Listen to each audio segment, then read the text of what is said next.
mbrëma të nderuar shikues, ky është edicioni informativ në ekranin e News 24. Le të njihemi së bashku me titujt kryesor.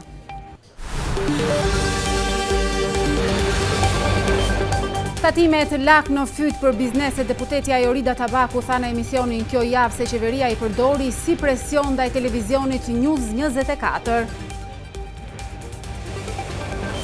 I gjithë territori i Juglindjes po shkon drejt izolimit pas bllokimit të rrugës nacionale Librash Pogradec me aksin alternativ Maliq-Gramsh lejohen vetëm mjetet e vogla. Hodhën molotov në protestën e opozitës, 18 persona të arrestuar nga policia, procedohet deputeti i Balliu. Agjencia Reuters, France 24 dhe Al Jazeera raportojnë nga vendngjarja për zhvillimet në protestën e opozitës. Lirohet ish deputeti socialist Jurgis Çyrbja përfundon dënimin me 2 vite burg. Polonia mund të vendos mina në kufirin me Rusin pas daljes nga konventa e Otavës. Trump shërton sulm të kufizuar, Teherani paralajmëron pasoja për marrëveshjen.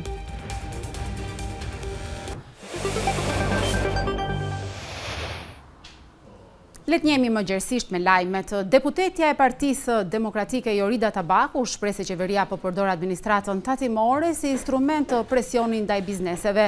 E ftuar në emisionin Kjo javë, ajo u ndal dhe te rasti i News 24, ku shpreh se tatimet u përdorën vjet nga ana e qeverisë si një mjet presioni dhe këtë shqetësim nuk e ngriti vetëm opozita, por dhe Këshilli i Europës. Tabaku shprehu kundërshtim për paqen fiskale, duke shtuar se nuk ka transparencë dhe krijon dyshime për favorizime. Tatimet u përdorën nga ana e qeverisë si një mjet presioni ndaj televizionit News 24, tha në emisionin Kjo javë deputetja e Partisë Demokratike, Jorida Tabaku. Ne vjet kemi ngritur, dhe në fakt nuk ka qenë një shqetësim i opozitës, po është ngritur nga Këshilli i Evropës tek reporterët, rastin e News 24, kur tatimet janë përdorur për presion edhe mbi media, janë përdorur për presion mbi biznesin e ndershëm, ndërkohë që ti ke një ekonomi informale që sot operon në Shqipëri. Duke folur për paqen fiskale, Tabaku shpreh se është shqetësues fakti që qeveria shqiptare miraton një iniciativë, por nuk e shoqëron me akte nënligjore, të cilët janë thelbësor për të përcaktuar mënyrën e zbatimit të saj. Ajo thotë se tatimet po përdoren nga qeveria shqiptare për t'i bërë presion bizneseve. Unë në fakt e kam kundërshtuar paqen fiskale dhe kam kundërshtuar edhe shlyerjen e gjobave për një arsye të thjeshtë, për arsyen se tatimet janë përdorur si një armë ndaj biznesit. Tatimet janë përdorur për presione ndaj biznesit dhe ndodhemi në një situatë ku ka shumë biznese, janë pothuajse mbi 2 miliardë euro gjoba të tatimeve, por kjo edhe ka matë vonesa, të cilat janë si lak në fytyn e biznesit. Sipas Jorida Tabakut, paqja fiskale u miratua pasi detyruan 60% të 200.000 bizneseve të falimentonin.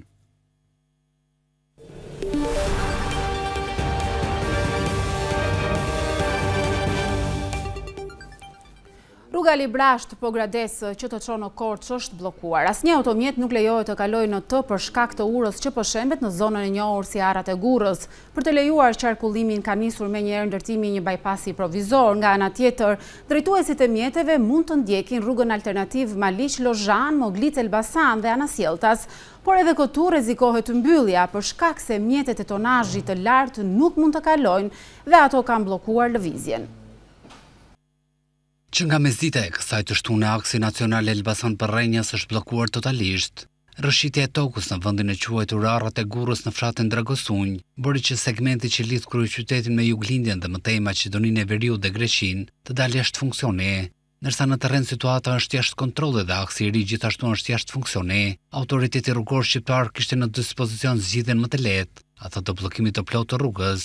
Bllokimin e qarkullimit të gjitha llojeve të automjeteve në këtë aks rrugor, pasi njëra prej urave automobilistike, pikërisht në vendin e quajtur Arrat e Gurrës në Dragostuj të Librashtit, ka hapësuar një fundosje të shpejtë dhe aktualisht fundosja sipas autoritetit rrugor shqiptar ka arritur në rreth gjysmë metri duke bërë të pamundur qarkullimin e automjeteve. Përpasoj rradha autometeve përfshirë autobus, transporti ka arritur në disa kilometra, si në hyrjet e Librashtit ashtu edhe në zonën e Hotolishtit. duke krijuar vonesa të konsiderueshme për udhëtarët. Por fat të keq ka patur një fluks jashtëzakonshëm, duke qenë se është edhe fundjavë dhe asnjë prej përdoruesve të automjeteve nuk i është përgjigjur thirrjes së policisë së shtetit për të mos qarkulluar në drejtim të Librazhdit dhe nga Korça në drejtim të Librazhdit. Pra është krijuar një kaos i qarkullimit të automjeteve, drejtues automjetesh të revoltuar dhe pasagjerë të revoltuar. Po një këtë rrugë kemi, se gjotë jetër qa kemi na. Edhe kjo një si e bonë, si mos pashëm, këta kjo bonë shi top në gjithë rrugë. Po qa të bëj? Të ri këtu? Ku të rinë pëthonës? Qa të bëjmë? Qa të them? Zdi që them, jam vete smurme, me i vesh kjam, nuk e citot në kam. I thamë ati shofer, na qa dhe atjet pak, të punojmë makinë dhe këtu, na mirë na qojnë matanë. Nuk në lejojnë policët. Sa orë ke shesin kam? Po kam që nga Librazhdit 1 orë gjysmë. Qesin kam. Segmenti i ndërtuar në vitin 1997, por përballet me lëvizje të konsiderueshme të masiveve të tokës, ndërsa bllokimi i fillimit të janarit u përsërit sërish këtë të shtunë. Për të menaxhuar situatën, autoritetet janë drejtuar një zgjidhje provizore duke ndërtuar një bypass. Derisa bypassi të ndërtohet, udhëtarët do të duhet të presin në rrugë.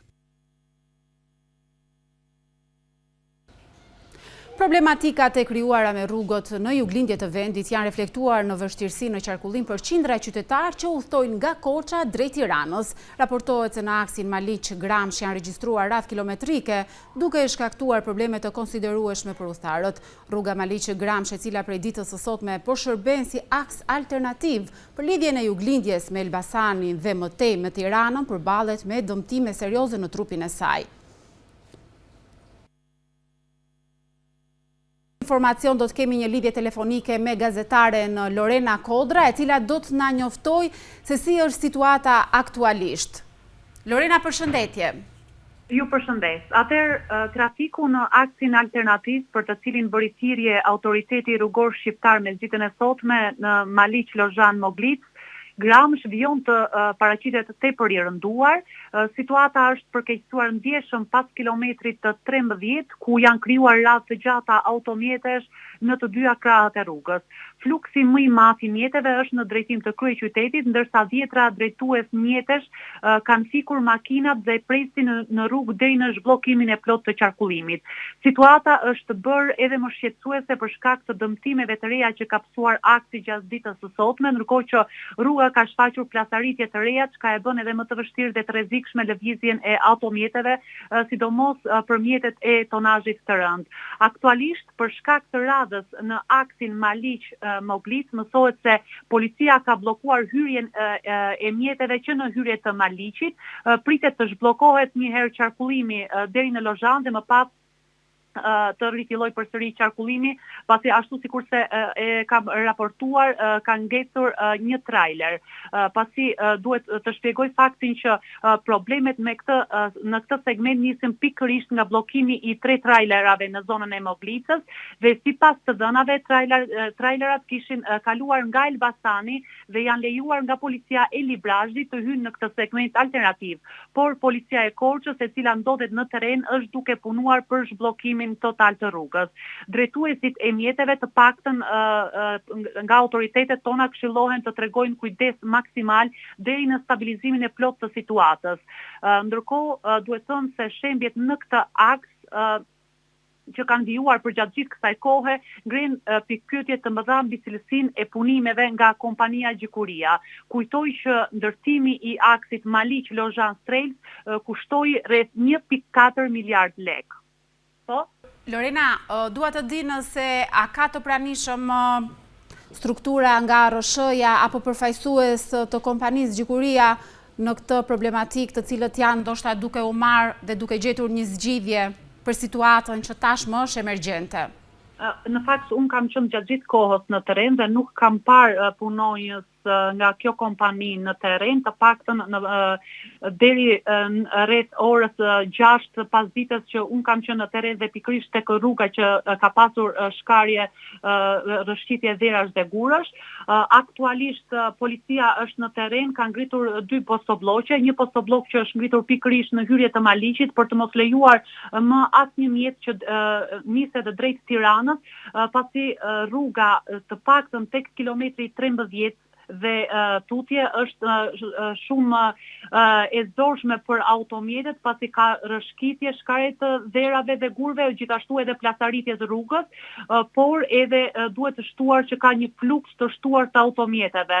Dhe duke qenë se janë bllokuar 3 trajlera dhe një trajl i cili është bllokuar në afërsitë të Moglicës, ka krijuar rast kilometrike dhe në këtë mënyrë policia ka bërë të mundur të paktën në këto momente të bllokojë trafikun për që të paktën këto mjete që janë në mes të rrugës të kalojnë si në krah të Korçës ashtu edhe në anën Sjellsës dhe më pas të hapet qarkullimi dhe për mjetet e tjera që do shkojnë në drejtim të Tiranës, por edhe në drejtim të Juglindjes.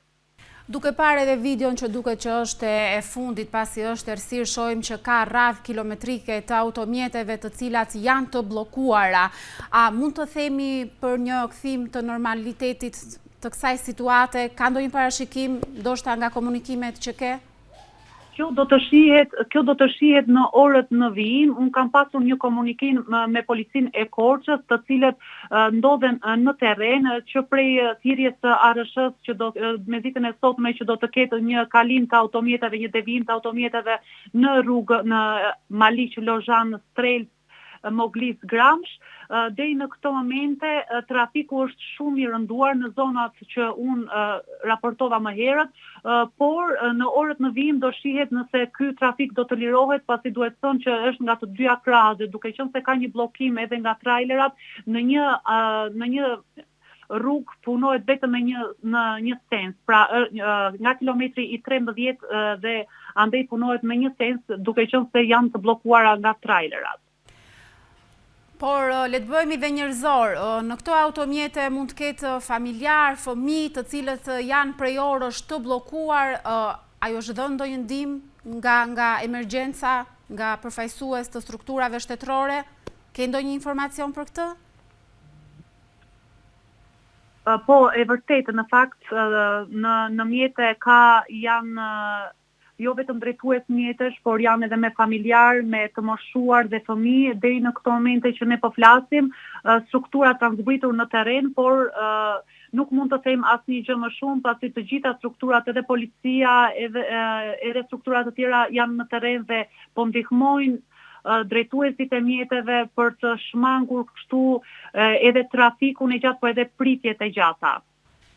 Unë të falenderoj Lorena për informacionin që solle në ekranin e News 24, shpresojmë që situata të normalizohet së shpejti, por këtu do të shkëputemi së bashku, ndoshta për të lidhur më pas me të reja informacione. Faleminderit ju. Faleminderit.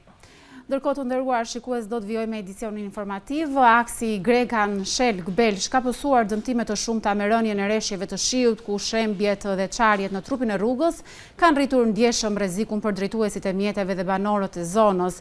Punimet për aksin që lidh Belshin me Zërrikun nisën në vitin 2019 dhe përfunduan në nëntor të vitit 2023 me financim të Fondit Shqiptar të Zhvillimit dhe me kontraktor kompanitë të vëllezërit Hysa Arifi SHPK dhe Denisi SHPK. Rreshjet e shiut që përfshin vendin ditët e fundit kanë shkaktuar shembje dhe çarje të konsiderueshme në aksin Grekan Shelg në Belsh.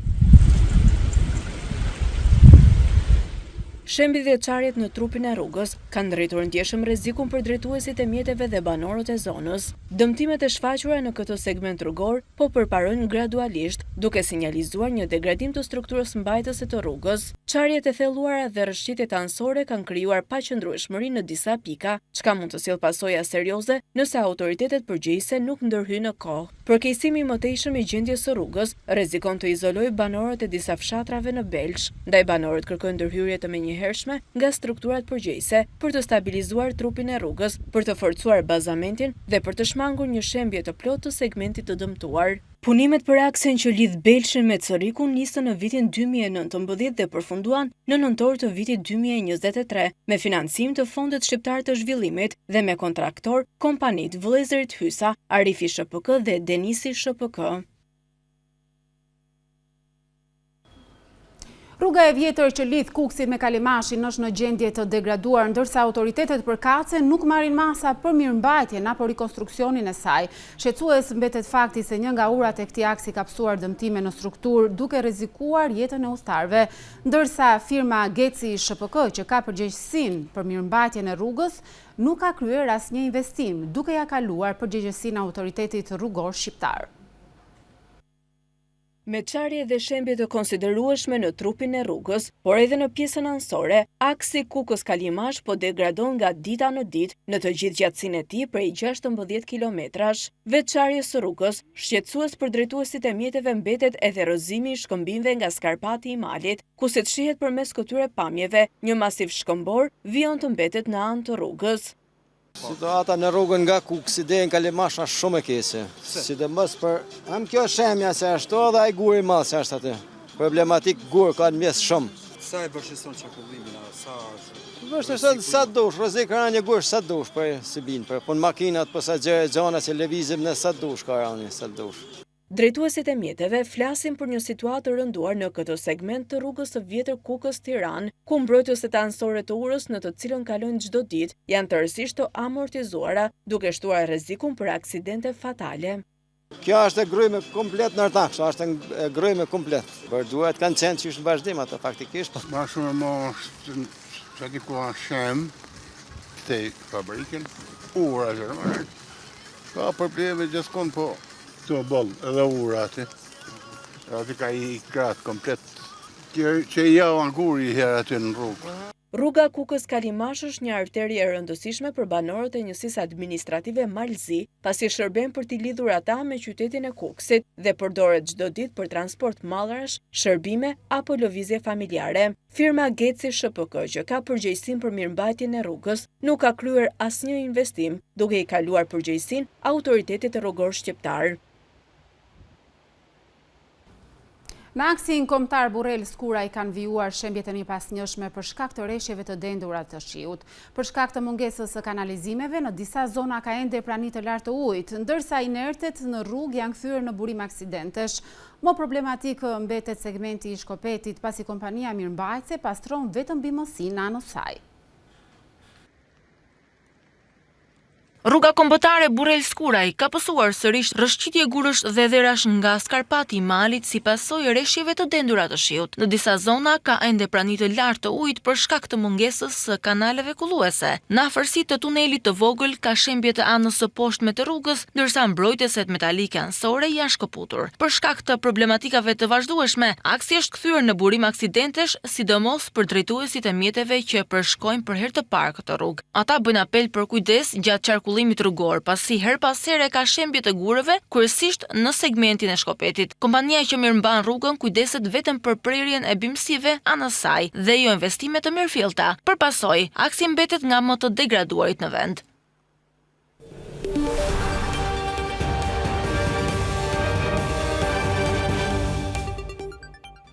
Vjojmë edicionin informativ një ditë pas protestës së 4 kombëtare të Partisë Demokratike.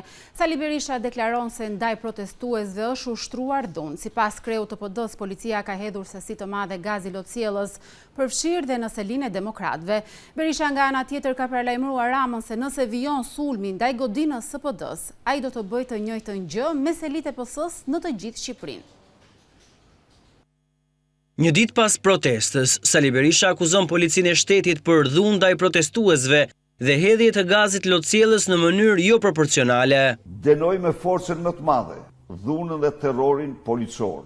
Dënoj gjuajtjen me seleksion të qytetarëve me bombula gazi, pas koke njërit prej tyre, në gjoks nën kryetarit Partisë Demokratike dhe deputetit Partisë Demokratike Luciano Boçi, garantoj Edi Ramën se për të gjitha këto do t'jetë përgjegjës. Kreu i PD-s tha se gazi lotësjellës u hodh në sasi të konsiderueshme edhe brenda selisë së PD-s. Sipas tij, kjo do të ketë një kundërpërgjigje. Ju kërkoj të gjitha degëve të bëjnë rikonisjonin e plot të selive të Partisë Socialiste në çdo rreth. Dhe garantoj Edi Ramën se sulmet ndaj selisë Partisë Demokratike do sjellin sulme asgjësuese për selit e partisë krimit në të gjithë territorin e vendit. Edhe tek xhamia e Namazgjas, sipas kreut të demokratëve, u hodh gaz pa kriter duke dëmtuar besimtarët musliman. Lidhur me xhamin dhe gazin tek xhamia, e dinim se pas iftarit, mira besimtar do të mbushnin sallat e xhamis për të falë namazin. Dhe vendosëm që ne nuk do zhvillojmë asnjë protest në territorin apo paralel me territorin e xhamis, në mënyrë që të mos ketë asnjë shkak për hedhjen e gazit dhe prishjen e namazit besimtarëve musliman. Drejt xhamis u hodhën bomba tymuese dhe gazi lotësjellës sa asnjëherë tjetër. Dënoi me forcën më të madhe dhunimin e xhamis, dhunimin e besimtarëve gjatë faljes së namazit dhe hedhjen e gazit dhe bombave tymuese në territorin e xhamis. Këto protesta, sipas Berishës, po bëhen kundër hajdutërisë së Edi Ramës dhe Belinda Ballukut. Një qytetar del dhe përballet 3 orë me policin, kurse fqinja i tij e ndjek nga televizioni. Do të jemi bashkë. Nuk është kjo çështje partish, është absolutisht çështje nderi dhe dinjiteti për çdo shqiptar, për të treguar se kur spajtohemi me një grup hajdutësh apo me ligje të cilat janë mburoj e qeveritarët për të vjedhur ne. Mbrojtja që Edi Rama i bën Lubi Ballukut vetës së tij, ligji që ai po kalon, është një ligj që mbyll në mënyrë absolute. Në ditët në vijim, u shpreh Berisha, do të lajmërohet protesta e radhës kombëtare e opozitës. Pas protestës kombëtare të organizuar nga Partia Demokratike, policia arrestoi 18 persona, 3 prej të cilëve të mitur, si persona që hodhën molotov, lëndë piroteknike, sende të forta dhe kundërshtuan forcat e rendit. Në gjendje të liru proceduan 27 protestuesë bashkë me deputetin demokrat Klevis Balliu. Gjatë ubimit u përdor gaz lotësjellës dhe autobot me ujë për të shpërndar protestuesit.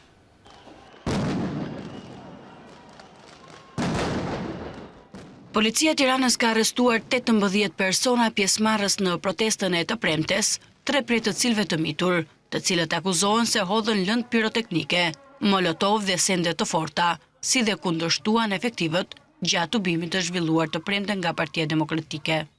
Numri i personave të shoqëruar arriti deri në 46, ndërsa për 27 prej tyre nisi procedim në gjendje të lirë. Mësohet se numri i qytetarëve të shoqëruar fillimisht në komisariate ishte edhe më i lartë, por disa prej tyre u liruan pas verifikimit të moshës së mitur. Procedim në gjendje të lirë, policia nisi hetimet dhe referoi materialet në prokurori edhe për deputetin Klevis Balliu, në akuzën e organizimi dhe pjesëmarrja në grumbullime dhe manifestime të paligjshme. Grupi hetimor vijon punën për identifikimin e personave të tjerë që mund të kenë kryer veprime të kundërligjshme gjatë ubimit të opozitës të zhvilluar të premten para kryeministrisë dhe parlamentit. Gjatë protestës mbetën të lënduar 3 persona, deputeti demokrat Luciano Boçi dhe një qytetar u dërguan në QSUT me djegje të lehta, ndërsa një tjetër qytetar u dërgua te trauma me lëndime në kokë. Për gati 3 orë, protestuesit zhvilluan protestën e 4 kombëtare, ku përveç molotovëve të hedhur nga protestuesit, policia e shtetit u kundërpërgjigj me gaz dhe autobot me ujë.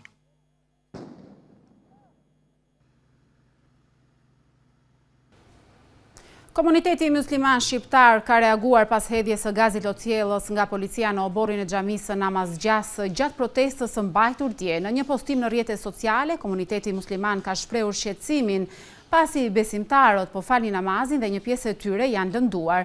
Shprehim ndinjatën tonë të thellë për lëndimin e pajustifikuar të besimtarëve, të cilët ndodheshin në ambientet e xhamisë për të kryer ritet e tyre fetare dhe në paqe dhe në qetësi. Komuniteti musliman i Shqipërisë ka qenë gjithmonë një faktor i matur dhe i përmbajtur në qëndrimet dhe reagimet e tij publike. Megjithatë, kjo maturi nuk duhet të keq interpretohet si tolerimi i shkeljes së të drejtave dhe lirive kushtetuese të besimtarëve tanë. Dënoi me vendosmëri incidentin e ndodhur më 20 shkurt 2026 pranë xhamisë së Namazgjas, ku besimtarë të pafajshëm u lënduan pa asnjë shkak, thuhet në reagimin e komunitetit musliman shqiptar. KMSH i ka bërë thirrje aktorëve të përfshirë të tregojnë maturi me qëllim që veprimet e tyre të mos cënojnë liri dhe të drejtat e besimtarëve dhe qytetarëve.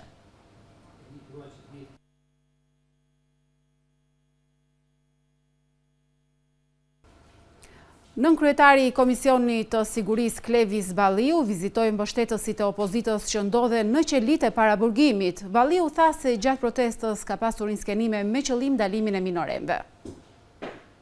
Nënkryetari i Komisionit të Sigurisë Kombëtare Klevis Balliu shkoi këtë të shtunë në ambientet e paraburgimit ku ka takuar qytetarët arrestuar gjatë protestës së opozitës, zhvilluar mbrëmjen e së premtes. Sipas Balliut, arrestimet janë kryer në mënyrë njerëzore të padrejtë dhe në shkelje të hapur të ligjit. Ka shumë rëndësi të sqaroj diçka e cila është një skem e narkopolicisë të Ilir Prodës, ku dy të mitur, 14 dhe 15 vjeç, gjatë protestës i vjen një zotëri dhe i kërkon të fusin në çantat e tyre të shkollës kapsolla të mëdha dhe pasi ja vën aty në çantë, 1 minutë më pas i vjen policia. Po çfarë i kishte thënë ky zotëria? Futeni këto në çantë dhe nëse ju kap policia, thoni që na kanë paguar. Balliu denoncoi edhe një rast që e cilësoi tepër të rëndat atë shoqërimit dhe mbajtjes së dy të miturve në paraburgim. Vilsoni, i cili është goditur në mënyrë njerëzore në kokë me bombulat e gazit nga narkopolicia Ergysa Gasit, Edi Ramos dhe Ilir Prodës, vazhdon të jetë këtu kur ai duhet ishte në spital dhe të qëndronte atje. Balliu deklaroi se ka komunikuar personalisht me të miturit dhe theksoi se do të ndjek çështjen deri në fund, duke garantuar se përgjegjësit do të mbajnë përgjegjësi për shkeljet e kryera. Agjencia e lajmeve Reuters i kushtoi një artikull të zgjeruar protestës së opozitës në Tiranë. Sipas Reuters, policia shqiptare përdori gaz lotësjellës dhe ujë në përplasje me protestues të opozitës, të cilët kërkonin ndorheqjen e qeverisë pas akuzave për korrupsion ndaj zëvendës kryeministres. Demonstruesit hodhën bomba, benzine dhe fishek zjarre drejt zyrës së kryeministrit Rama. Reuters thot se tensionet politike janë rritur që nga dhjetori, pasi një njësi e posaçme e prokurorisë ngriti akt akuzë ndaj zëvendës kryeministres së Balluku për ndërhyrje të dyshuar në tendera publik për projekte infrastrukturore të mëdha dhe favorizim të disa kompanive, akuza që Balluku i mohon. Mira mbështetës të Partisë Demokratike të opozitës brohoritën Rama ik dhe Rama në burg, duke mbajtur flamuj shqiptar dhe të partisë. Ditët e Edi Ramës janë të numëruara, tha kryetari i PD-s Sali Berisha. Pasqyrim të protestës pati dhe nga France 24 dhe Al Jazeera.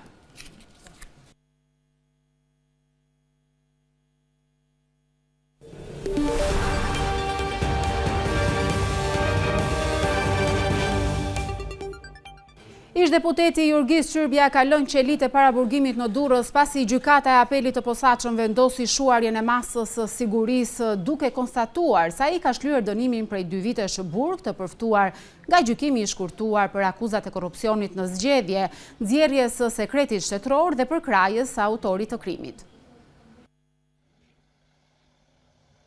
Ish-deputeti socialist Jurgis Qyrbja përfundoi dënimin me 2 vjet burgim dhe la qelit e paraburgimit të Durrësit.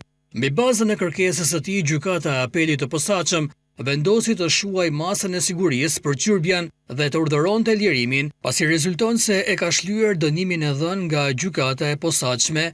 Ish-deputeti u cilësua fajtor dhe u dënua me 3 vjet burgim për akuzat e korrupsionit në zgjedhje, nxjerrje të sekretit shtetëror dhe përkrahje të autorit të krimit. Për shkak të gjykimit të shkurtuar, dënimi ju reduktua në 2 vite burgim, të cilat rezultuan se i ka shlyer.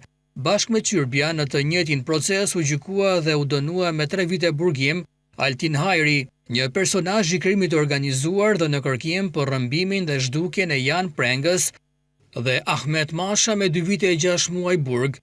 Ky fundit e ka përfunduar dënimin më herët dhe ka rifituar lirinë. Jurgis Qyrbja u arrestua vjeshtën e 2024 pak ditë pasi u thirr në SPAK dhe dorëzoi edhe mandatin e deputetit. Prokuroria e posaçme e akuzoi atë për disa akuza bazuar në komunikimet në aplikacionin e koduar Sky ECS, ku rezultoi se emri i tij ishte vendosur në listën e sigurt të kandidatëve për deputet të qarkut Durrës në zgjedhjet parlamentare të 2021-shit, Indikuar nga eksponent të krimit rezultoi sipas PAK se Altin Hajri i kishte siguruar vota, teksa Qyrbja e kishte ndihmuar në arrati që të mos e arrestonte policia. Ish-deputeti po ashtu kishte nxjerrë të dhëna që klasifikoheshin si sekrete shtetërore.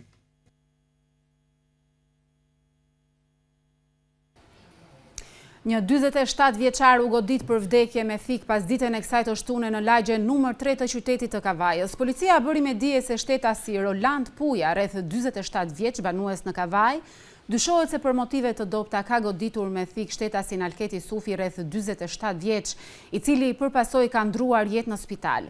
Shërbimet e policisë janë vënë në ndjekje të autorit dhe vijon puna për kapjen e tij. Sipas informacioneve paraprake, viktima kishte parkuar automjetin para banesës së shtetasit, i cili ky i fundit ka dal nga banesa dhe i ka kërkuar viktimës të largojë makinën, çka ka sjell nisjen e një konflikti verbal mes tyre. Gjatë debatit, viktima Alketi Sufi dyshohet se i është përgjigjur në mënyrë të ashpër autorit. Në ato moment, Land Puja ka nxjerrë një mjet thike dhe ka goditur viktimën 2 herë në pjesën e zemrës. Grupi hetimor në drejtimin e prokurorisë ndodhet në vend ngjarje dhe po punon për sqarimin e rrethanave dhe dokumentimin ligjor të rastit.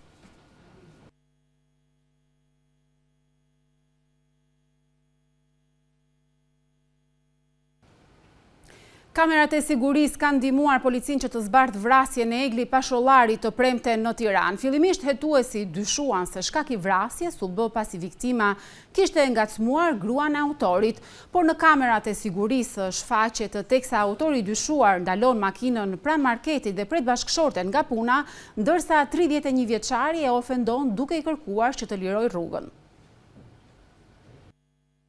Kamerat e sigurisë pranë vendit ku vra me thik 31 vjeçari Egli Pashollari në zonën e Ishparkut në Tiranë kanë zbuluar edhe dinamikën se si nisi sherrri mes tij dhe autorit të dyshuar, Gazment Buçpapa.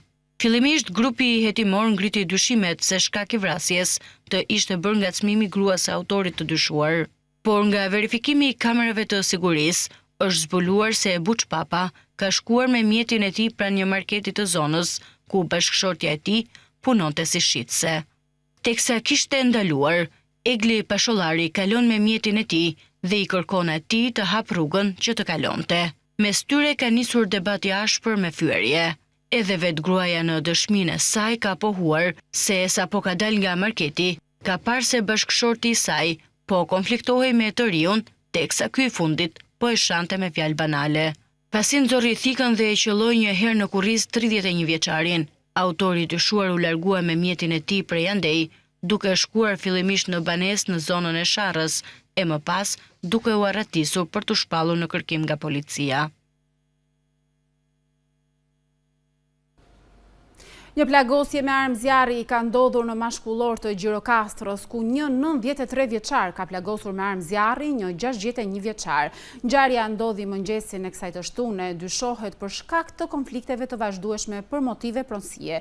93 vjeçari Astrid Çani ka plagosur 61 vjeçarin Pollum Çani me armë zjarri në këmbë. I plagosuri Pollum Çani u dërgua me urgjencë në spitalin e Gjirokastrës dhe është jashtë rrezikut për jetën, ndërsa policia shoqëroi autorin 93 vjeçar. Gjithashtu është gjetur dhe sekuestruar arma e zjarrit Kalashnikov dhe hetimet për rastin vijojnë.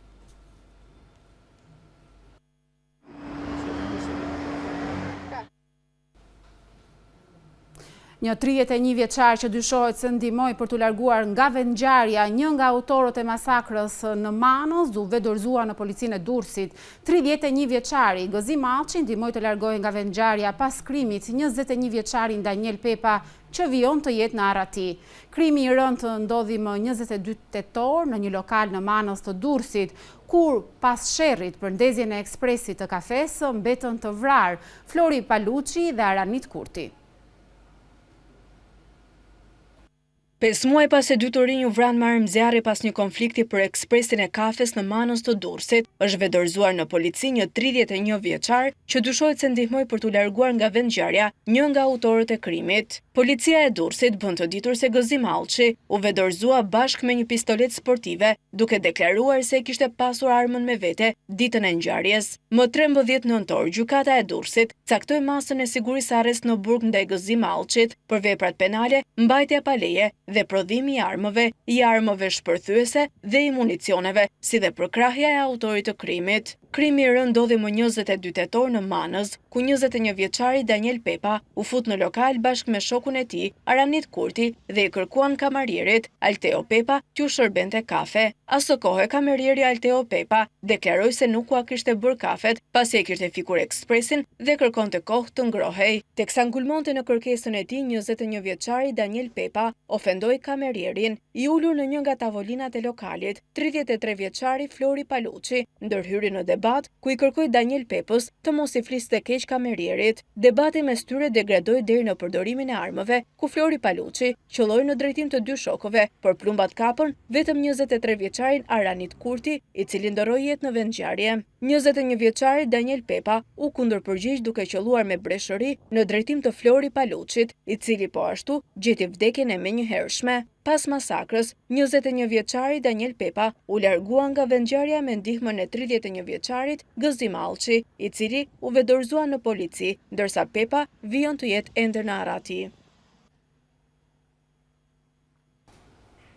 Arestohet në Tiranë 42 vjeçari Vilsion Shilma, ndërsa gjatë operacionit për arrestimin e tij u sekuestrua kanabis dhe municion luftarak. Shilma u kap në flagrant nga efektiv të komisariatit numër 4 në Unas të Madhe, duke qarkulluar me një automjet në të cilin gjatë kontrollit ju gjetën 10 kg lëndë narkotike kanabis që dyshohet se posedonte me qëllim shitje.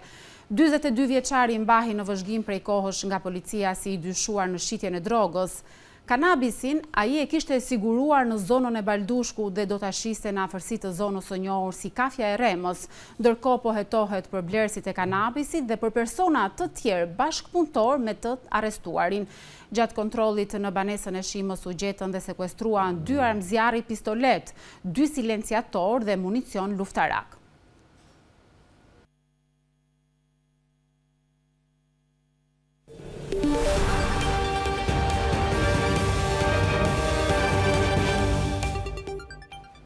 Banorët e Baks Rjollit në bashkëpunim me Kishën Katolike kanë organizuar udhën e kryqit, një ritual që kryhet në periudhën e kreshmëve duke i paraprirë Pashkës. Drejtues të Kishës Katolike në Shkodër i bëjnë thirrje autoriteteve të drejtësisë të veprojnë me përgjegjshmëri, ndërsa banorët protestojnë prej ditësh kundër ndërtimit të një resorti në pronat e tyre.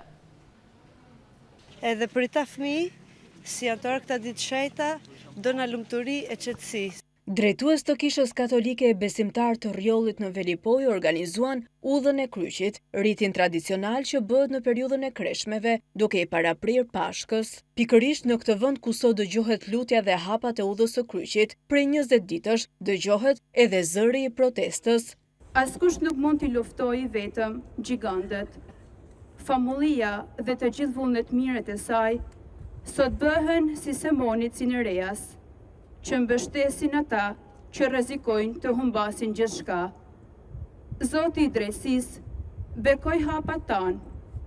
Let mos jetë kjo udhë e kryqit thjesht një vajtim, por klithma një populli që ngrihet plot me fe, shpresë e dashuri.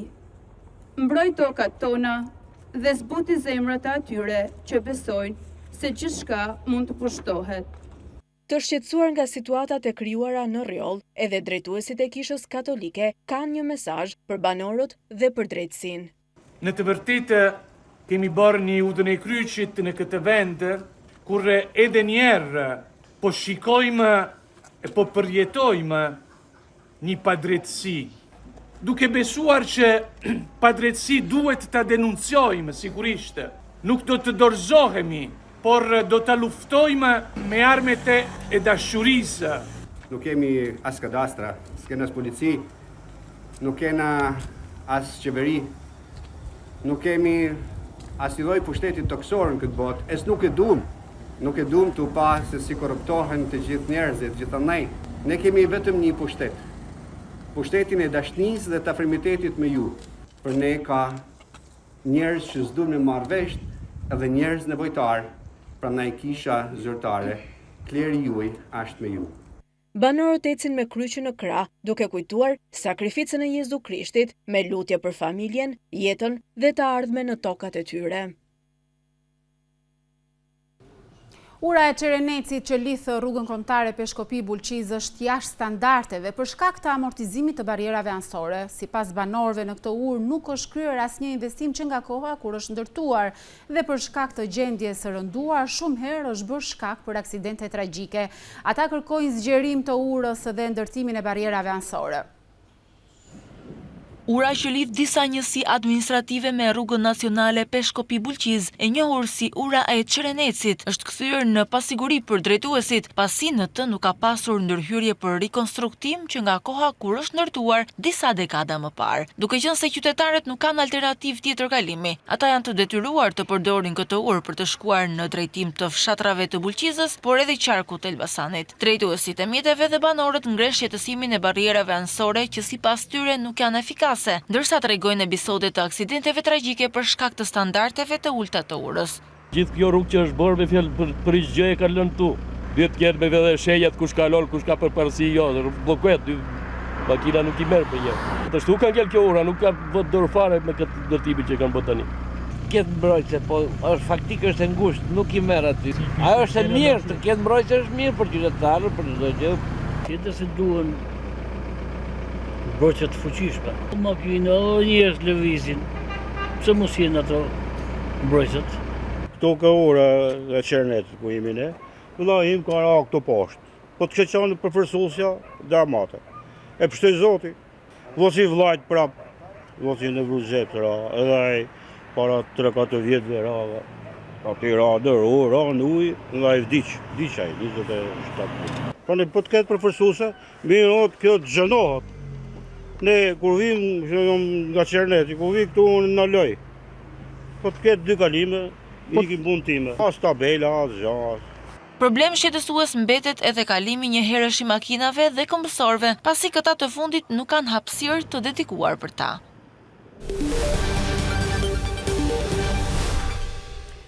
Për shkak të radhës në aksin Maliq-Moglic mësohet se policia ka blokuar hyrjen e mjeteve që në hyrje të Maliqit. Pritet të zhblokojë qarkullimi në Lozhan, pasi atje ka ngecur një trailer dhe kalohet vetëm me një korsi. Kjo ka sjellë vështirësi në qarkullim, pasi drejtuesit e mjeteve kanë fikur makinat duke pritur të hiqet traileri.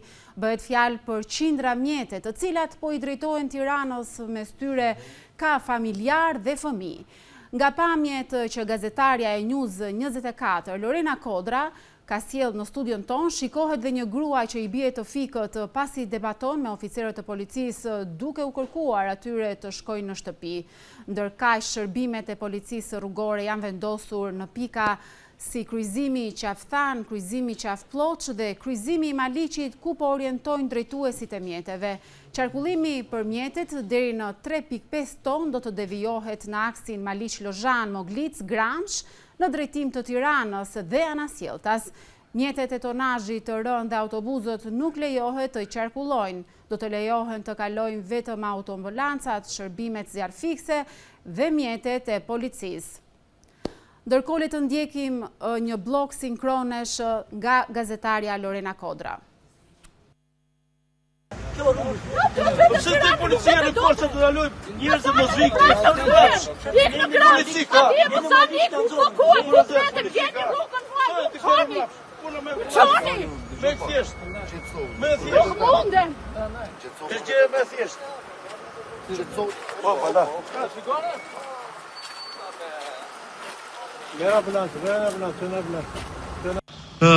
U kthyet nga rruga?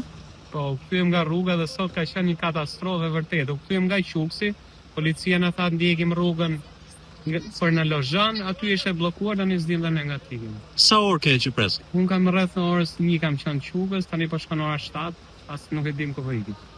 Ku do qëndroni sot? Nuk e di. Nuk ndodh në këtë lloj mënyrë, asnjë lloj nga policia si gjajër fare. Ndërkohë të nderuar shikues, vijojmë edicionin informativ. Shkarkimet nga hidrocentrali i Banjës pas rreshjeve të shiut që përfshin vendin shkaktuan përmbytje në disa fshatra të Fierit.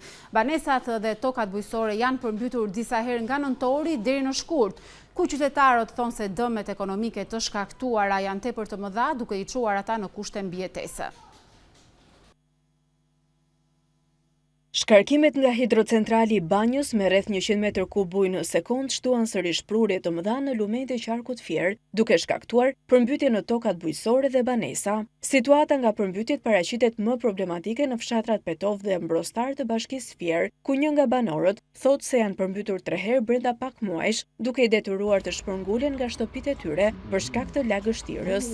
Janë hapur portat, mos e diskutohet se jemi shumë, merë leckat poshtë se kam ca kuzhinë, gjitëm lartu të kati dytë. Lumi e përballon çdo rreshje vetëm hapen digat. Kur hapen digat janë përmbytur 3 herë. 3 herë janë hapur porta, 3 herë më ka ardhur ujë brenda. Familja juaj ndodhet këtu? Jo, e kam hedhur prej 2 muajsh familjen. Ku rria me qira.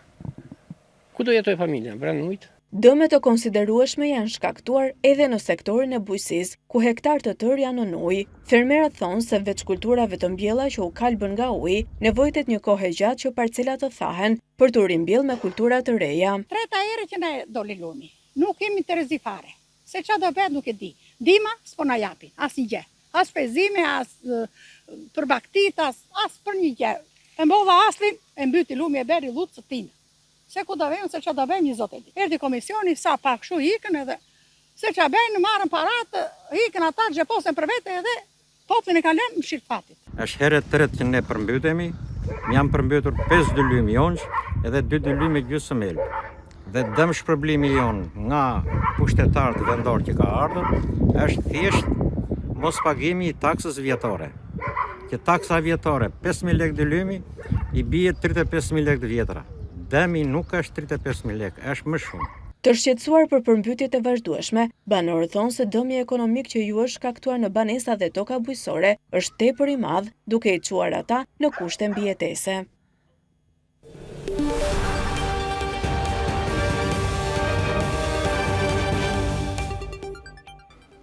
Në ditën e shëndetësisë në zyrën europiane të Organizatës Botërore të Shëndetësisë, Ministrja e Shëndetësisë Evi Sala prezantoi prioritetet e reformës në sistemin shëndetësor, duke e theksuar ristrukturimin e spitaleve, reformën në onkologji dhe integrimin e teknologjisë digjitale si pjesë e vizionit për një shëndetësi moderne dhe të harmonizuar me standardet europiane.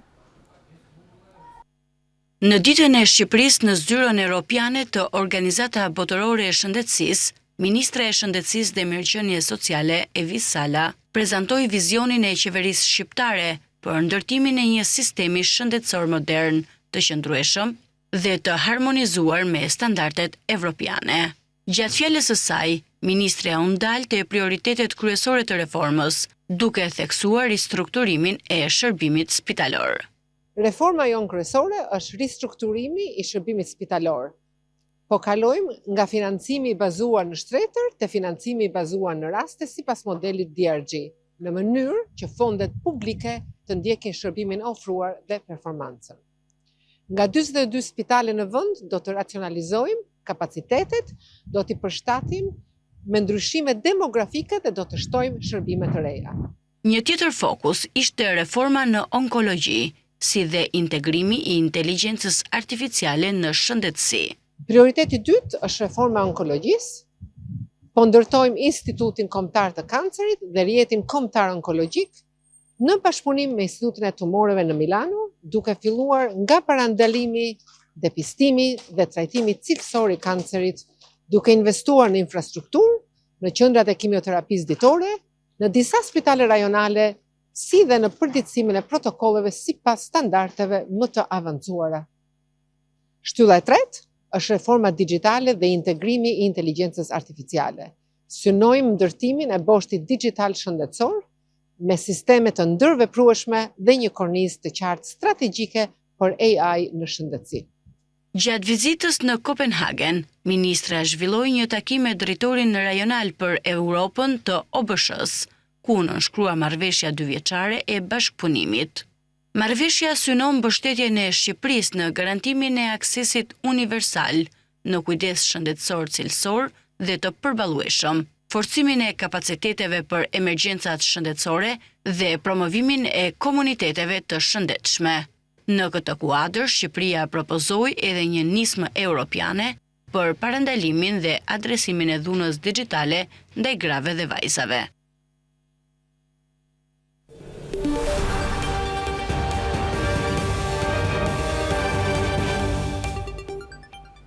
Le të njemi me zhvillimet kryesore nga bota. Kryeministri polak Donald Tusk ka zbuluar se Varshava mund të vendosë mina përgjatë kufirit të saj lindor me Rusinë brenda 48 orëve. Sipas Tusk, Varshava së shpejti do të jetë në gjendje të minojë kufijtë e saj lindor me Rusinë, ndërsa vendi i tij doli zyrtarisht nga Konventa e Otavës, që ndalon përdorimin e minave toksore. Pas tërheqjes nga Konventa e Otavës, Polonia dëshiron të mbrojë kufirin e saj lindor me mina kundër njerëzve dhe mina antitanke. Këto mina janë një nga elementet më të rëndësishëm të strukturës mbrojtëse që po ndërtojnë në krahun lindor të NATO-s në Poloni, tha zëvendës ministri i mbrojtjes Pavel Zalewski. Sipas zyrtarit polak, vendi i tij duhet të mbrohet nga Rusia, e cila ka qëllime shumë agresive ndaj fqinjve të saj. E jashtëquajtura Konventa e Otavës është një nga traktatet ndërkombëtare të vitit 1997 që ndalon përdorimin e minave toksore. Rusia dhe Shtetet e Bashkuara nuk e kanë nënshkruar kurrë këtë marrëveshje. Polonia e kishte ratifikuar fillimisht konventën në vitin 2012 dhe pas kësaj i shkatërroi rezervat e saj të minave. Megjithatë, pas fillimit të luftës pushtuese ruse kundër Ukrainës, Polonia njoftoi në vitin 2025 se do të tërhiqej nga marrëveshja së bashku me Finlandën, Estoninë, Letoninë, Lituaninë dhe Ukrainën. Zalewski tha se Polonia do të porosiste mina kundër njerëzve dhe mina antitanke nga kompani vendase për të mbrojtur kufirin me rajonin rus të Kaliningradit dhe me Bielorusinë. Minat në kufi me Rusinë do të vendosen vetëm nëse ekziston një rrezik real i një agresioni rus, deklaroi kryeministri Donald Tusk. Presidenti i SBA-s Donald Trump njoftoi se po shqyrton mundësinë e një sulmi të kufizuar ushtarak ndaj Iranit, me qëllim që të ushtrojë presion mbi udhëheqësit e tij që të bien dakord për një marrëveshje për të frenuar programin bërthamor. Ministri i jashtëm i Iranit deklaroi se një ndërhyrje ushtarake do të ndërlikonte përpjekjet për të arritur një marrëveshje. Presidenti i Shteteve të Bashkuara Donald Trump njoftoi se po shqyrton mundësinë e një sulmi të kufizuar ushtarak ndaj Iranit me qëllim që të ushtrojë presion mbi udhëheqësit e tij që të bien dakord për një marrëveshje për të frenuar programin bërthamor. I pyetur të premten nëse po shqyrtonte mundësinë e një sulmi të kufizuar për të ushtruar presion mbi Iranin me qëllim arritjen e një marrëveshje, Trump u tha gazetarëve në Shtëpinë e Bardhë se po e shqyrton këtë. I pyetur më vonë për Iranin në një konferencë për mediat në Shtëpinë e Bardhë, Trump shtoi: "Më mirë të negociojmë një marrëveshje të drejtë." Ndërkohë, dy zyrtarë amerikanë thanë Reuters se planifikimi ushtarak i SBA-s kundër Iranit kishte arritur në një fazë të avancuar me opsione që përfshin shënjestrimin e individëve si pjesë e një sulmi dhe madje edhe ndjekjen e ndryshimit të lidershipit në Teheran nëse urdhërohet nga Trump. Presidenti amerikan të njëjtën i dha Teheranit një afat prej 10 deri në 15 ditësh për të arritur një marrëveshje për të zgjidhur mosmarrëveshjen e tyre të gjatë bërthamore ose do të përballet me gjëra vërtet të këqija mes një forcimi ushtarak amerikan në lindjen e mesme që kanë nxitur frikën e një lufte më të gjerë. Ministri i jashtëm i Iranit Abbas Araghchi tha pas diskutimeve indirekte në Gjenevë këtë javë me të dërguarin special të Trump, Steve Witkoff, dhe dhëndrin e presidentit Trump, Jared Kushner, se palët kishin arritur mirëkuptim mbi parimet kryesore udhëzuese, por kjo nuk do të thoshte se një marrëveshje ishte e afërt. Një ndërhyrje ushtarake do të ndërlikonte përpjekjet për të arritur një marrëveshje, shtoi ai. Pasi SBA dhe Izraeli bombarduan objektet bërthamore të Iranit dhe disa vende ushtarake në qershor, Trump filloi përsëri kërcënimet me sulme në janar, ndërsa Teherani shtypi protestat e gjëra me forcë vdekjeprurse.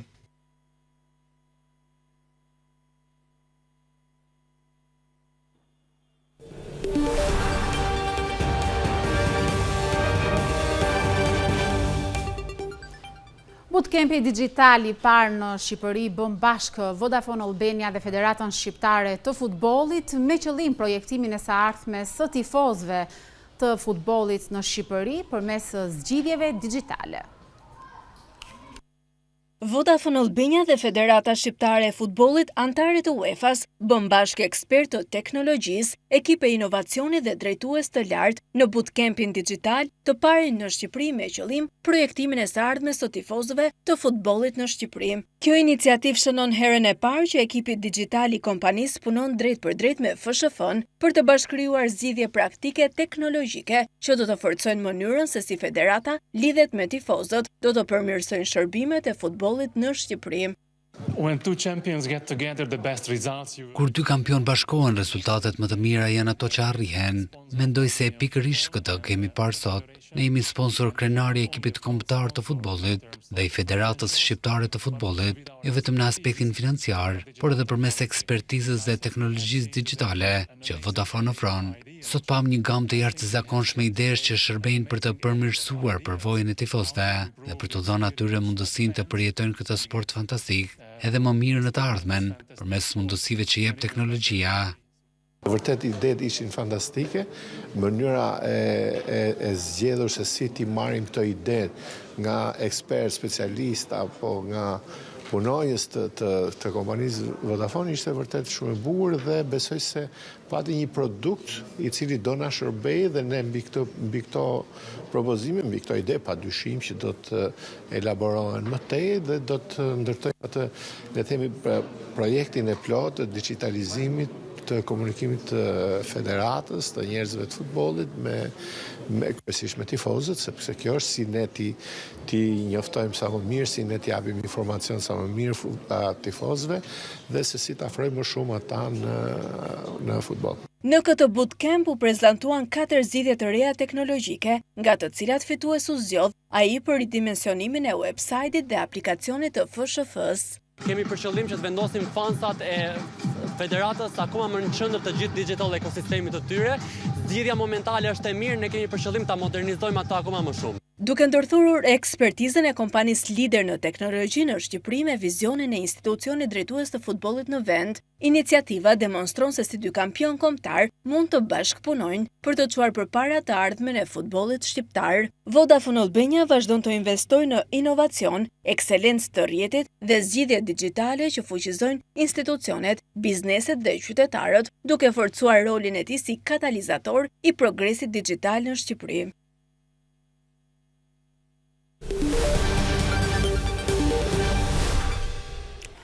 Do t'i kthehemi edhe një herë të nderuar shikues situatës në rrugën alternative Maliq-Gramsh, ku situata vazhdon të jetë e rënduar. Qindra mjete kanë mbetur të bllokuara. Kujtojmë se kjo rrugë u caktua për lëvizjen e mjeteve drejt Juglindjes dhe Anasjeltas për shkak të bllokimit të rrugës nacionale Pogradec-Gramsh. Është momenti të ndjekim një dëshmi që vjen për News 24.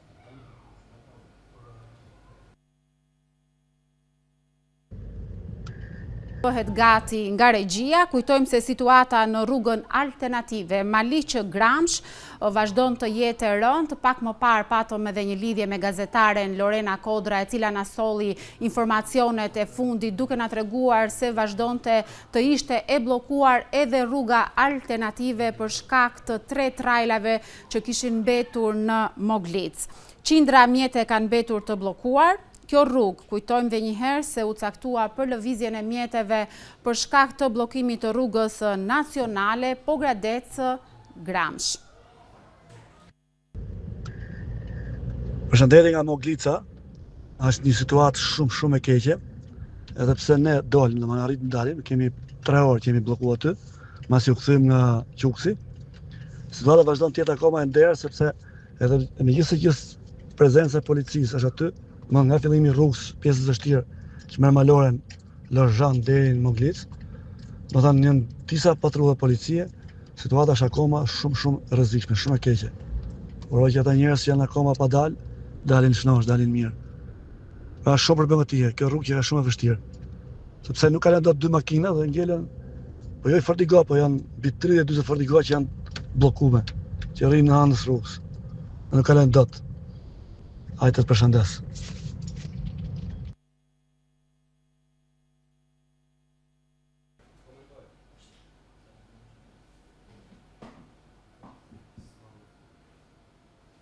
Ishte pra kjo dëshmia që erdhi në ekranin e News 24 nga situata e cila prej disa orësh është e vështirë për të gjithë ato automjete dhe familjarë dhe fëmijë që kanë mbetur të bllokuar në rrugën alternative.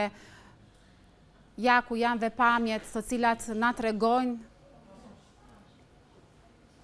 Policinë e cila është duke kontrolluar automjetet të cilat hynë dhe dalin në këtë rrugë për të shmangur kilometrat akoma më të gjatë.